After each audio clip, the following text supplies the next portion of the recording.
Hello दोस्तों, आज मैं इस वीडियो में बात करने जा रहा हूँ यक्षिणी स्टोरी की, जो पॉकेट एफएम के नंबर 1 स्टोरी है और आनंद उसापुरकर द्वारा लिखी गई है।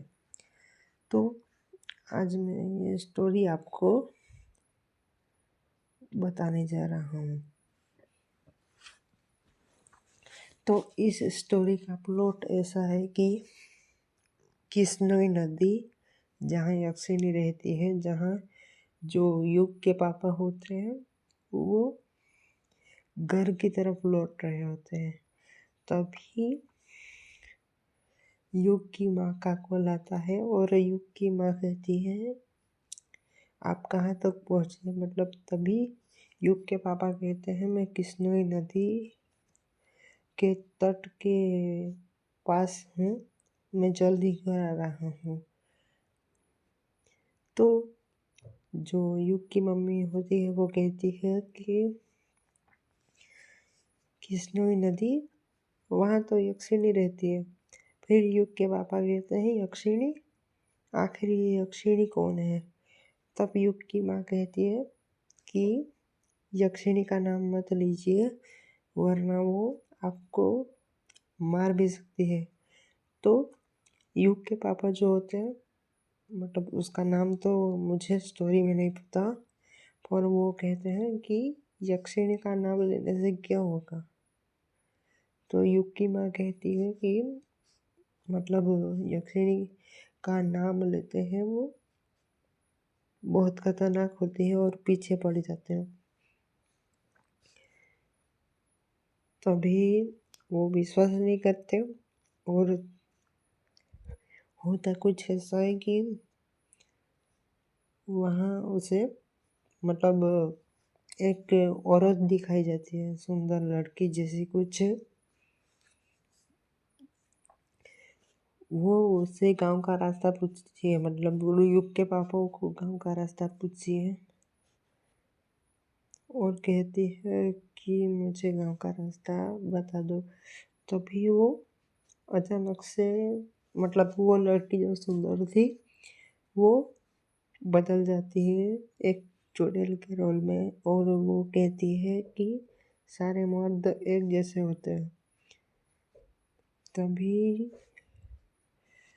मतलब युग के पापा मरे हुए दिखाई जाते हैं और फिर सीन शिफ्ट होता है ट्रेन की ओर, जहां हमारा 25 साल का युग अपने गांव पहुंच रहा होता है ग्रेवयार्ड कोठी के पास। वहाँ उसे एक बूढ़े अंकल दिखाई जाते हैं, बूढ़े आदमी दिखाई जाते हैं। वो उससे पूछते हैं, आखिर तुम हो कौन और कहाँ जा रहे हो? तभी वो कह रहा है कि मैं, मतलब युग कहता है कि मैं बंगला मुड़ा ग्रेवयार्ड कोठी रहने जा रहा हूँ, जहाँ मेरा घर है। तभी वो मतलब बूढ़े अंकल कहते हैं, बूढ़े दादा कहते हैं कि तुम जहाँ जा रहे हो वहाँ पे यक्षिणी रहती है, वहाँ पे मत जाओ। तो योग जो होता है वो कहता है कि आखिर आप कैसे मना कर सकते हैं, वो मेरा घर है और मैं वहाँ पे रहने जा रहा हूँ और आप मना नहीं कर सकते, मतलब ऐसा तैसा कुछ कहता है। तो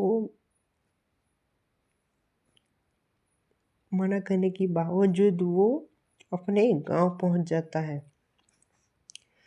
फिर हमें फ्लैशबैक का सीन दिखाया जाता है, जहाँ युग 11 साल का था और जो युग के पापा होते हैं वो मतलब यक्षिणी के बारे में स्टोरी लिख रहे होते हैं और यक्षिणी के बारे में स्टोरी लिख रहे होते हैं। तभी युग वहाँ पे पहुँच जाता है, जो 11 साल का है। 11 साल का युग वहाँ पे पहुँच जाता है और कहता है, पापा आप क्या कर रहे हो? तो फिर जो युग के पापा जो होते हैं, लेखक बाबू, मुझे उसका नाम तो नहीं पता पर मैं लेखक बाबू ही बुलाऊंगा। तो लेखक बाबू उसे यक्षिणी की स्टोरी लिख रहा हूँ ऐसे कह रहे होते हैं। तो 11 साल का युग हमारा वो पूछता है, आखिर ये यक्षिणी क्या है? तो फिर युग के पापा जो होते हैं वो यक्षिणी के बारे में स्टोरी सुना रहे होते हैं, और बीच में वो युग होता है, वो मतलब जो कहता है कि आखिर आप जो कह रहे हैं वो मतलब संभोग जैसा कुछ वो आखिर क्या है। तो युग के पापा जो होते हैं वो बीच में रोक कर कहते हैं कि तुम अभी छोटे हो, 11 साल के हो, जब तुम बड़े हो जाओगे तब तुम्हें पता चलेगा कि ये अर्थ क्या है, मतलब ये शब्द का मीनिंग क्या होता है। तभी अंदर से आवाज आती है युग की माँ की, और वो खाना खाने के लिए उसे बुला रही होती है। तो युग मना कर देता है और कहता है कि पापा मुझे कहानी सुना रहे हैं, मैं बाद में आऊँगा। फिर जो युग की माँ होती है वो उससे मतलब उसका पीछा करते हुए खाना खिलाने के लिए मतलब उसे पकड़ने की कोशिश करती है, पर वो शायद हाथ नहीं आता। फिर कुछ ना कुछ करके उसे खाना खिलाने के लिए ले जाते हैं अंदर। फिर हमें जो दूसरा सीन मतलब इस कहानी के अंदर दिखाया जाता है कि ऐसा दिखाया जाता है कि युग जो होता है वो यक्षिणी का जो ग्रेवयार्ड कोठी है वो ओपन कर देता है। फिर जो वहाँ वहाँ के लोग जो होते हैं वो कहते हैं मुझे कि युग, तुमने ये दरवाज़ा खोल के बहुत बड़ी गलती कर दी है, अब यक्षिणी आज़ाद हो चुकी है। मतलब यक्षिणी आज़ाद हो चुकी है ऐसा उसे बताया जाता है। तो यक्षिणी उसे आज़ाद हो चुकी है ऐसा बताया जाता है।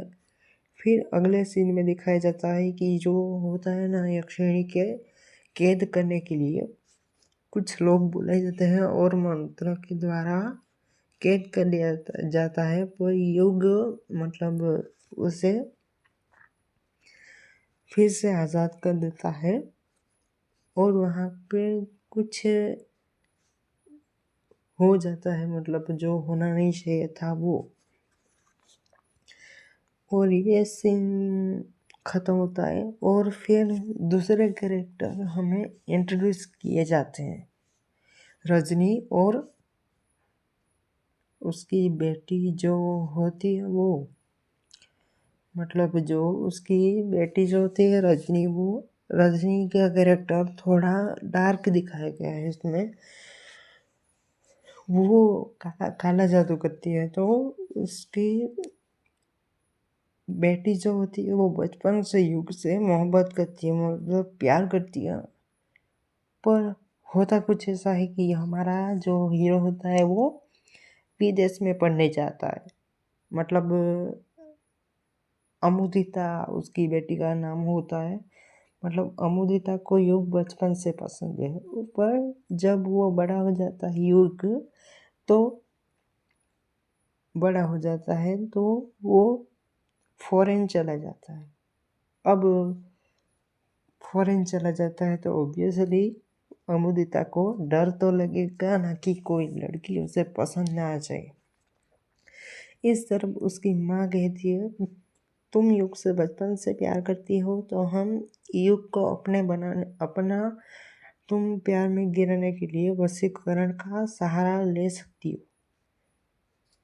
अब वशीकरण का सहारा ले सकती हो, तो एक तरफ तो युग की मतलब अमुदिता की माँ एक वशीकरण करने वाली औरत होती है। तो ये सब डिस्कस कर रहे होते हैं, इस स्टोरी में ये प्लॉट दिखाया जाता है। तो दूसरी तरफ युग मतलब जो विदेश से आ चुका है वो अमुदिता के घर आता है। तो फिर उन दोनों के बीच बातचीत होती है, मतलब युग की माँ नहीं, युग की माँ तो नहीं, पर युग अमृता की माँ और अमृता के बीच डिस्कस होती है। युग की माँ अमृता की माँ कहती है कि तुम युग को चाय दे के आओ, मैं कुछ ऐसा डाल देती हूँ जिससे जो युग तुम्हारी बातें मानने लगेगा और तुम्हारे कंट्रोल में आ जाएगा।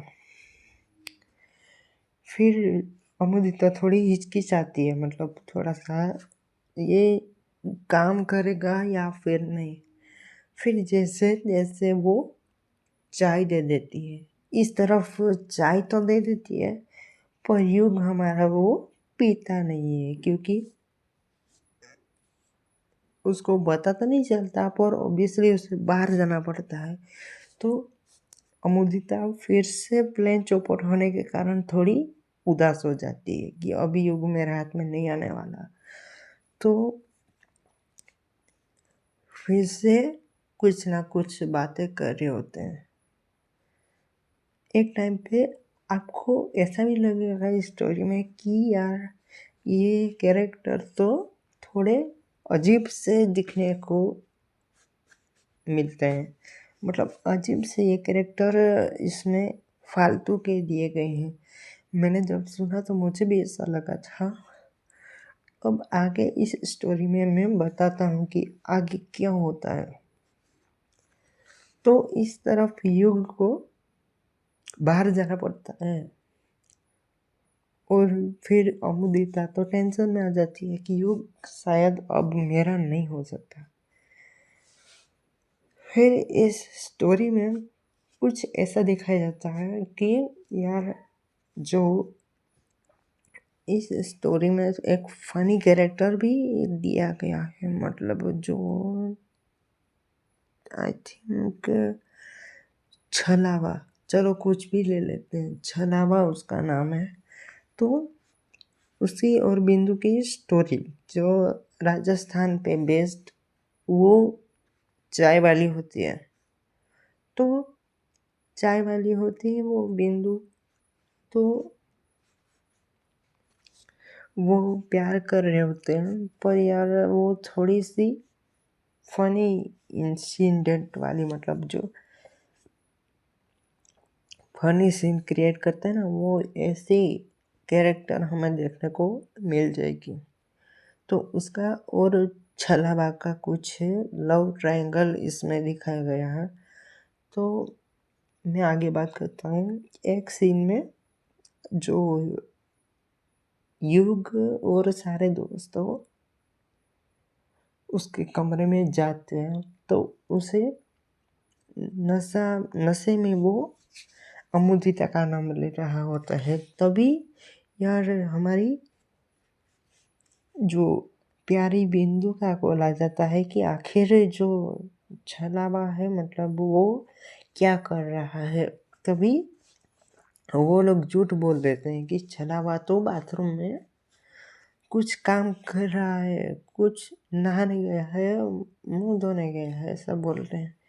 फिर वो बातचीत में उससे मिलने के लिए आ जाती है। तभी यार वो लोग टेंशन में आ जाते हैं कि अब इसे चुप कैसे कराए, ये तो अमुदिता का नाम लिए जा रहा है और ऊपर से चढ़ी हुई है।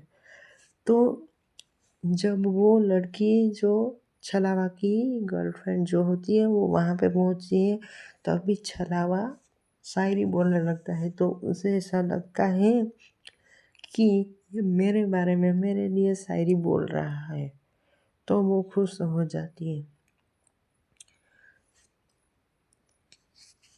इस तरफ फिर से हमें यार थोड़ा सा अटपटा सा सीन दिखाया जाता है। फिर से हमें रजनी और अमुदिता को दिखाया जाता है। अब तक की मैंने जो स्टोरी सुनी है, ये लास्ट एपिसोड का थोड़ा सा मैं दिखा देता हूँ, मतलब थोड़ा सा अब तक मैंने सुना है उतनी मैं स्टोरी आपको बताऊंगा। फिर मैं सुनूंगा ना तो फिर से मैं स्टोरी बताऊंगा।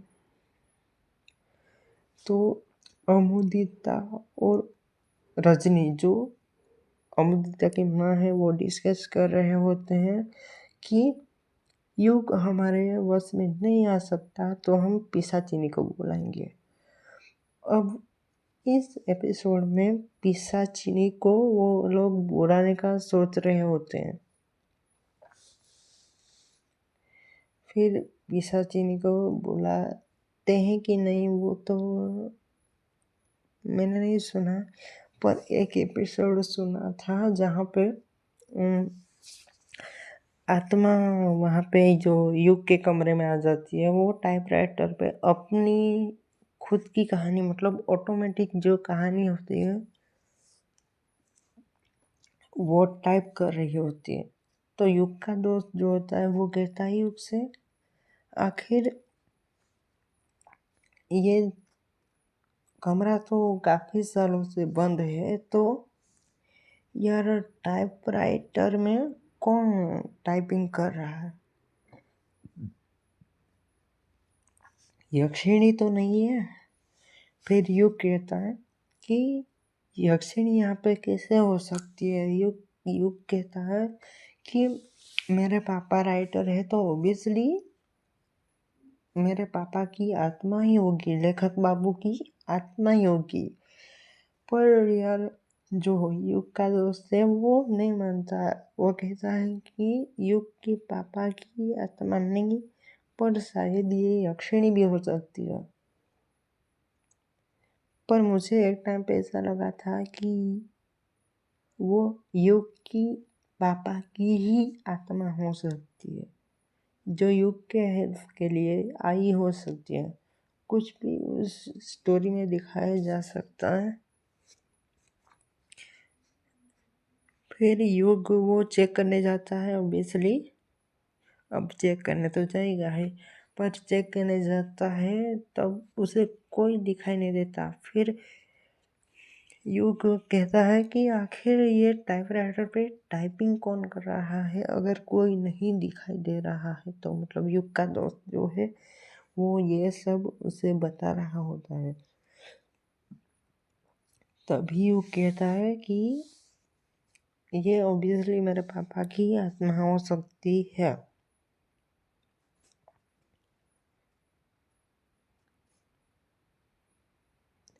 अब मुझे यार एक टाइम पे ऐसा लगा था कि यक्षिणी जो है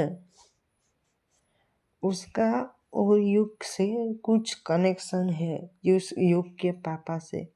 शायद युग की माँ भी हो सकती है और कुछ भी हो सकता है, क्योंकि ट्रेलर में दिखाया गया है कि युग को ग्रेवयार्ड कोठी में 18 सालों से यक्षिणी ढूंढ रही होती है। तो कुछ ना कुछ कनेक्शन यक्षिणी के साथ युग का हो सकता है। शायद यक्षिणी की माँ हो सकती है, युग की माँ हो सकती है यक्षिणी। और मुझे लगता है कि युग के पापा के साथ यक्षिणी का कुछ कनेक्शन हो सकता है डेफिनेटली।